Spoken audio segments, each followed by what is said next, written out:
Our first guest this evening is another Republican who is calling for Biden's resignation over the Afghanistan debacle. Florida Congressman Byron Donalds now joining the program. Congressman, thanks for coming back on.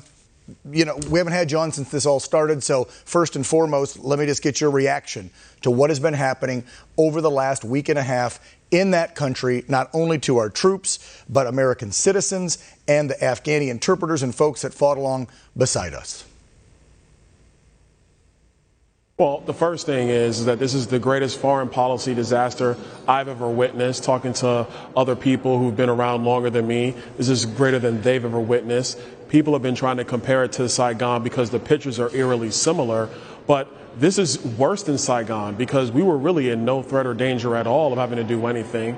To the people of Afghanistan who fought beside us, this is an abject travesty what has been done to them in this entire thing. And the last part is the President of the United States looks feckless. And what does this mean for people who might want to think about working with us in the future? This kind of decision and the way it's been done puts all that in jeopardy. It really minimizes us on the world stage. I'm so glad you pointed that out because this does have world implications. This is not just, well, the president and the country now has egg on their face because we fought a war for 20 years and we're being literally pushed out of the country now and adhering to their deadlines. And I'm talking about the Taliban. No, this goes to, like you just said, the bigger picture. Will our allies trust us? And what message does this send to our foes? Not just other terror groups, but to Iran, to China, to Russia. We look weak. This president has weakened our country and our standing in the world. Absolutely. I mean, they're laughing at us. The Chinese apparently are going to go negotiate mineral rights with the Taliban to mine rare earth mineral in Afghanistan. They also were doing military maneuvers right over the head of Vietnam. So all this stuff is going on right now. It makes us look incredibly bad, and our allies can't even trust us. Apparently, the G7 came out with a deal where they were going to actually hold to stay in Afghanistan past the August 31 deadline. Joe Biden comes out 2 hours ago or a few hours ago and basically says, oh, no, forget all that. We're still going to leave on August 31. And the Taliban is now dictating terms. I mean, they had the unmitigated gall to imitate the iconic image of our soldiers planting the American flag in Iwo Jima, for crying out loud. This is just completely disrespectful on the world stage, and this is all caused because of the faulty decision-making of Joe Biden, the lack of leadership of Joe Biden. But we should not be surprised because the one thing we know about Joe Biden is that he has always been wrong. Anybody that's a fair observer of politics in our country for the last 40 years knows this, and now he's the commander-in-chief, and his failure and his poor judgment now impacts all Americans today, but Americans for years to come. Yes, it does. You and some other brave Republicans have spoken up, calling for his resignation. Any chance, because I know there are a couple veterans on the Democrat side in the House and Senate, any chance that there's a Democrat out there that's going to come to their senses that you've been hearing in the hallways of Capitol Hill there that might agree with Republicans that this president needs to go over this fiasco? As of now, I haven't heard of any, but to those Democrats who are thinking about it, yeah, they should definitely think about doing so, and here's why. This is not about politics. Put Republican, Democrat aside for the moment.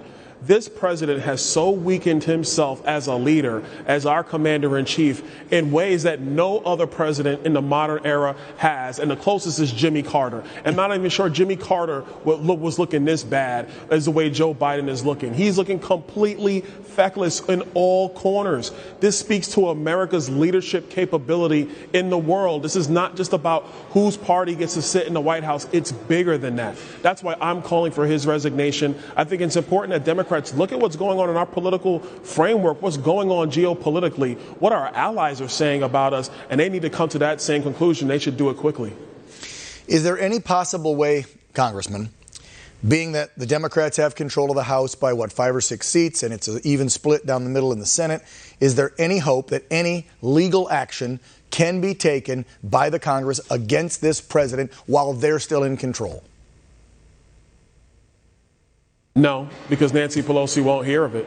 She won't allow it to happen. She runs this place with an iron fist, even though she has a 4-vote majority. Look, earlier this year, we tried to bring a resolution against Ilhan Omar's comments, to censure her for her anti-Israeli comments, her anti-Semitic comments. We brought a resolution on that, and the Democrats tabled the motion.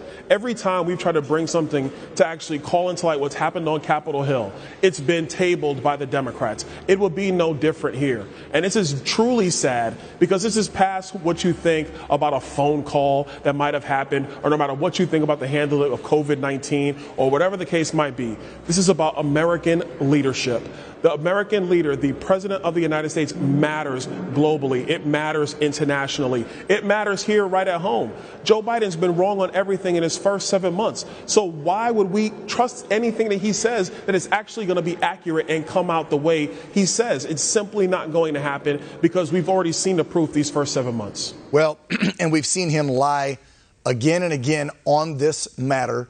In the last week and a half, he just came out, what was it, Congressman, yesterday or the day before, and saying, to my knowledge, no Americans are stuck. They can get to the airport. They can get back. We're in contact with them via email, text, or phone calls. Psaki backed it up, even chastised a reporter, I think, from Fox, who dare ask the question, hey, that's not true. Americans literally have reached out to media organizations and people back home and said, we're trapped. The Taliban will not let us get to the airport. Or we've heard reports of them taking their passports when they get close to the airport. So this president is bold-faced lying. I hate even using that phrase. Let me rephrase that. Joe Biden is lying to the American people and to the world about what's actually happening there, because the Taliban's in control of, what, 99% of that country, and we're not getting the full and accurate stories and reports coming from there, are we? No, you're absolutely right. I was actually in a classified briefing today. Yes, there are Americans who cannot get to the airport. That is factually accurate. I appreciate what Joe Biden has been saying is a flat-out lie. He's not being truthful. And thank you for confirming that. I know the classified stuff you can't get into, but thank you for confirming. We know we've got a liar in chief. We know those reports are coming in, but thanks for that confirmation. Congressman from Florida, 19th District, Byron Donalds, thank you so much, as always, for coming on the program, keeping it real and being honest. You take care of yourself up there. I know it's a swamp.